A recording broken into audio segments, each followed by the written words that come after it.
BFM Business, la librairie de l'écho. Emmanuel Le Chypre. On se retrouve pour la deuxième partie de cette librairie de l'écho. Nous la clôturons avec nos chroniqueurs, comme de coutume. Cette semaine, c'est Frédéric Simotel qui jouera les Globetrotters et puis Marjorie Adelson qui sera notre bibliothécaire. Et nous démarrons tout de suite, évidemment, avec nos critiques attitrés. À ma gauche, Christian Chavagneux, éditorialiste à alternativeéconomique.fr et puis grand animateur de la rubrique livre à Alternative Économique. Jean-Marc Daniel, à ma droite, professeur émérite à l'ESCP Business School et puis le critique, lui, historique de la société d'économie politique. Allez, on commence avec votre choix. Tiens, Christian, comment bifurquer les principes de la planification écologique? C'est par Cédric Durand et Razmig Kechian. C'est aux éditions Zone.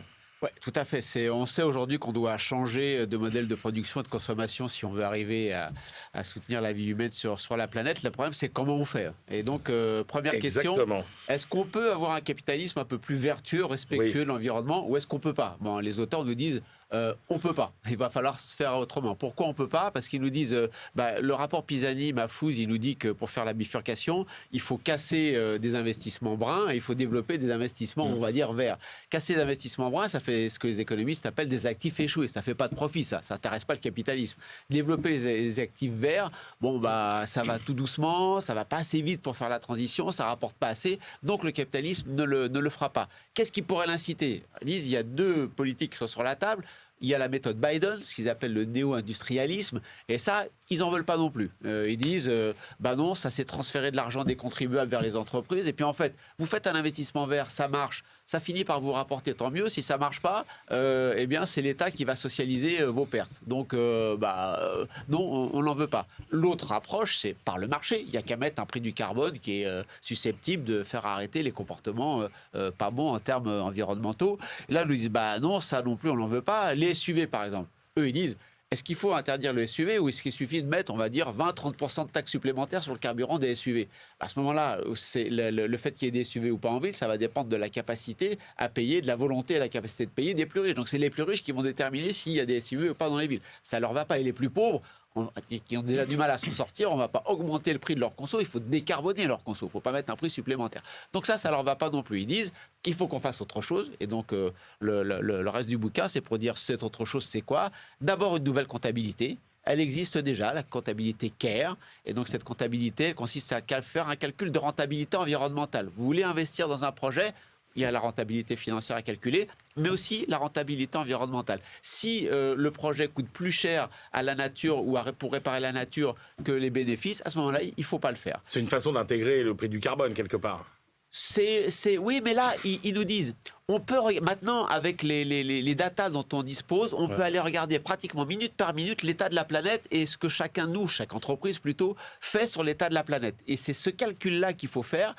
Et ils ne conduisent pas à dire il faut du coup internaliser une sorte d'effet d'externalité négative. Non, il faut regarder ça, il faut faire un calcul de rentabilité financière. Il faut une demande émancipée d'ici là. C'est pareil, la demande émancipée, c'est quoi? C'est tous les consommateurs s'appuient sur les datas pour savoir exactement quand ils veulent acheter quelque chose, si ça fait du bien socialement ou pas, si ça fait du bien environnementalement ou pas. Tout ça encore s'appuie sur la data. Alors, ils sont un peu coincés quelque part parce qu'ils nous disent toutes ces datas, ça veut dire des gros ordinateurs, c'est pas très environnemental. Donc il faut le faire dans la sobriété. Bon, où est la limite? Bon. Et puis à la fin, bien évidemment, il faut la planification écologique. Et là, on a des très très longs développements sur concrètement la planification écologique. C'est un cycle où on fait parler les gens, où on choisit. Bon, ils nous décrivent tout le cycle de la planification écologique. Et ils nous disent, il n'y a que à ces conditions-là qu'on peut vraiment bifurquer. Toutes leurs solutions, on se dit que si un jour ça arrive, ce sera plutôt dans 50 ou 100 ans. Donc, intellectuellement, je ne partage pas franchement toutes les analyses qui sont dedans, mais j'ai trouvé que c'est un livre intéressant parce que ça aide à réfléchir. Qu'on soit d'accord ou pas d'accord, je trouve qu'il y a des vraies propositions, une vraie analyse intellectuelle, et ça nous permet d'avancer sur le débat. Et c'est ce qu'on demande à deux universitaires quand ils s'attaquent à un sujet. Enfin, dans notre triptyque impossible, ou dans notre triangle d'incompatibilité entre justice sociale, écologie et économie. J'ai l'impression, Jean-Marc, que c'est un peu la liberté qui fait les frais de tout ça. Oui, tout à fait. C'est totalement la liberté. Ils se mettent d'ailleurs, il annonce au tout début. Alors c'est très érudit. On commence par une évocation littéraire de Borges, un roman qui s'appelle, une nouvelle qui est dans un recueil qui s'appelle Fiction, que je recommande d'ailleurs par ailleurs. Et puis ensuite, effectivement, donc Christian l'a dit, il y a 4 parties. On dénonce d'abord le capitalisme, ensuite on dénonce les réponses du capitalisme au problème de l'écologie, et ensuite on propose la planification écologique. Et la planification écologique, alors ils expliquent bien, effectivement, il ne faut pas se faire d'illusions, le consommateur dans le système capitaliste est totalement entre les mains du producteur, il est totalement influencé, il est absolument... Donc on va lui donner une forme de liberté, mais enfin il faut quand même un certain nombre de contraintes, parce qu'on va lui imposer une vie décente. Alors une vie décente, c'est une vie qui est au-delà du strict minimum, mais c'est une vie sobre. Et donc la planification écologique va être là pour organiser la vie décente. Et à la fin, ils disent, est-ce qu'il y a des exemples possibles ? La Chine. Le Parti communiste chinois a organisé d'une certaine façon. Ils disent, en fait, il y a 2 formes de capitalisme. Il y a un État capitaliste, c'est l'État qui est soumis au capitalisme, c'est l'État dans lequel nous vivons dans les pays néolibéraux. Et puis il y a donc face à l'État capitaliste, il y a le capitalisme d'État, il y a le capitalisme politique qui reconnaît effectivement certaines initiatives, mais qui obéit à un motif politique qui est incarné par la planification écologique. J'ai trouvé ce livre à la fois, comme le dit Christian, très intéressant sur le plan intellectuel et inquiétant. Qu'on ait écrit ça en 1900 ou... Ils ne défendent pas le modèle chinois. Ils disent c'est un modèle, c'est un exemple. C'est un modèle contrôlé par le Parti communiste qui est antidémocratique et ça, on n'en veut pas du tout. Oui, sauf qu'ils disent, un substitut. Ils disent, mais c'est quand même un substitut. Et alors, ce que je trouve intéressant dans cette affaire, c'est qu'effectivement, au travers de la planification, à un moment donné, ils disent, mais la planification, ça n'a pas marché. Et ils font tout un passage sur un personnage, donc à part Christian Gaulier, qui est une de leurs têtes de tir, ils attaquent beaucoup Oskar Lange. Alors, Oskar Lange, c'est le grand réformateur polonais des années 50, qui disait effectivement qu'à la fin des fins, le but de la planification, c'était de trouver le bon prix. Et ils disent c'est un traître, parce qu'il ne faut surtout pas passer par les prix. Il faut passer par la volonté politique, pas par les prix. Et donc...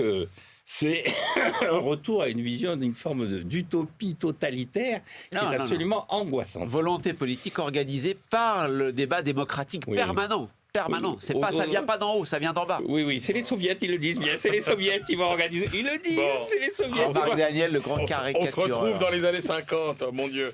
Alors, Jean-Marc, votre choix, un livre au titre assez mystérieux. Qui a voulu effacer Alice Recoq? C'est le livre de Marion Carré, chez Fayard. De quoi s'agit-il, Jean-Marc? Alors, il s'agit de la biographie de Alice Recoq, et on a voulu l'effacer de Wikipédia. Alors, quand j'ai commencé à lire le livre... Qui est Alice Recoq? Alors, justement, Alice Recoq, c'est une physicienne, je vais vous en dire plus. J'ai commencé à lire le livre, évidemment, comme toujours, par la préface, puisque je fais des préfaces. Je me suis dit, cette préface étant consternante, je vais être obligé d'abandonner très vite ce livre. Pourquoi je me suis embarqué dans cette aventure? Et en revanche, dès qu'on rentre dans le livre, on rencontre donc Alice Recoq avec d'abord un style d'écriture qui est passionnant, qui est très vivant, qui est très chaleureux, qui est une sorte d'empathie de l'autrice pour le personnage d'Alice Recoq. Et Alice Recoq, c'est qui? Donc, c'est une physicienne. Elle est née dans les années 1920, elle passe son bac en 1944. Elle appartient à un milieu relativement aisé qui vit en Algérie. Et donc, on passe son bac. C'est-à-dire, elle ne fait pas partie du système où on faisait l'école primaire supérieure, puis on devenait instituteur.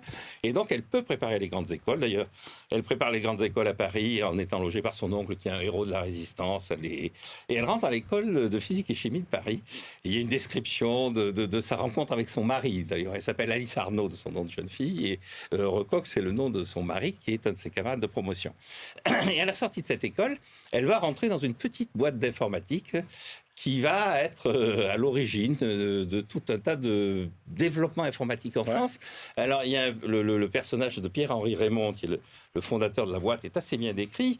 Il va être marginalisé au moment du plan calcul parce qu'il dit au général de Gaulle que c'est pas à l'État de s'en mêler, que c'est l'avenir, l'informatique, mais que l'État doit définir le cadre et laisser les ingénieurs agir. Donc, elle va subir un peu cette marginalisation, elle va rebondir.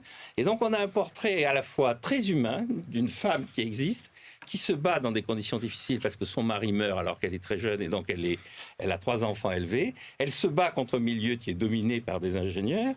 Elle-même, elle a fait une école d'ingénieurs qui n'est pas une des plus prestigieuses, donc elle se bat aussi contre mes jeunes et anciens chers camarades. Elle se bat contre tout ce bloc-là et elle s'affirme.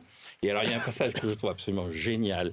C'est qu'à un moment donné, on lui confie une mission, c'est d'aller voir au Japon comment ils ont pu développer autant l'informatique. Et alors, les Japonais disent, voilà, c'est grâce à monsieur... Puis il lâche un nom. Les Japonais sont un peu gênés. Et en fait, c'est un ingénieur français. Et les Japonais, et eux, la délégation française, où il y a tout un tas de hauts fonctionnaires, elle est à la tête de la délégation. Ils n'ont jamais entendu parler de cet individu qui a développé la base de l'intelligence artificielle à Marseille. Et une de ses forces, justement, c'est d'être capable de dire, écoutez, c'est pas parce que vous ne le connaissez pas qu'il est ignare, qu'il est inutile, qu'il sert à rien. Regardez, les Japonais s'inspirent de lui. Et la description qu'elle fait de ces Japonais qui se demandent si on est idiot ou extrêmement machiavélique à faire semblant de ne pas connaître ce personnage est absolument passionnant. Un livre, un bijou. Ah bon, Christian? Bon, c'est pas un grand livre, mais c'est un livre important. Pourquoi? Parce que on avait parlé du livre de Camille Desjardins qui montrait ses grandes patronnes au XVIIIe siècle. Absolument. Il y a toute une histoire du capitalisme français dans lequel les femmes ont été invisibilisées. Et Camille Desjardins nous disait au XVIIIe siècle, les femmes n'ont aucun pouvoir. Regardez toutes ces patronnes. Là, on est dans le monde contemporain. Il y a des femmes qui ont joué un rôle dans le développement de l'informatique en France, dont le rôle est oublié. Alice Recoq en fait partie. Et elle était tellement dans l'ombre qu'il y a des commentateurs de Wikipédia qui disent mais on ne va pas garder une fiche Wikipédia, on ne trouve pas de référence sur elle. Alors que cette biographie montre bien qu'elle a été l'un des personnages clés du développement de l'informatique en France. Alors, moi, j'ai trouvé que ce symbole, le personnage, l'individu même, m'intéresse assez peu. Et moi, je ne suis pas du tout de l'avis de Jean-Marc. Je trouve que la préface de Michel Perrault, la grande historienne Michel Perrault, est remarquable parce que c'est le symbole qui nous intéresse plus que le personnage. L'autrice, Marion Carré, elle s'est dit, elle a été accrochée, elle a voulu tout savoir quand elle était bébé. Et en 1939, quand la guerre éclate, qu'est-ce qu'elle a pensé? Les 100 premières pages, nous, ça ne nous intéresse pas beaucoup sur l'individu en tant que tel. Ce qui nous intéresse, c'est le symbole de la femme oubliée qui, effectivement, dans les années 50, est embauchée à la SEA et qui va participer à la construction du premier ordinateur français. Dans les années 50, la France rivalise avec IBM et la SEA rivalise avec IBM. On apprend au détour d'une page qu'à un moment donné, l'entreprise a des difficultés parce que l'INSEE va commander un IBM plutôt que... Alors, ils ont demandé un ordinateur à la SEA, il y a du retard, le cahier des charges n'est pas bien rempli, dit l'INSEE, donc tant pis, ils laissent tomber la société française pour aller demander un ordinateur à IBM. L'INSEE, quelque part, a contribué au fait que les Américains ont dominé l'informatique. Elle va effectivement, comme l'a dit Jean-Marc, dire les ordinateurs sont trop gros, pas assez efficaces, on va faire des ordinateurs plus petits, plus efficaces. Elle contribue à ça. Mettre en réseau les ordinateurs, elle y pense déjà. L'intelligence artificielle, dès le début des années 80, notamment en voyage au Japon, elle est au cœur de tous les développements scientifiques importants liés à l'informatique en France. C'est une femme oubliée et merci à l'autrice, merci à Marion Carré de nous avoir fait ressortir ce personnage. Bon, bah écoutez, 2 livres en tout cas, plein d'aspérité aujourd'hui. Et c'est comme ça qu'on les aime. Allez, on retrouve tout de suite notre bibliothécaire, Marjorie Adelson.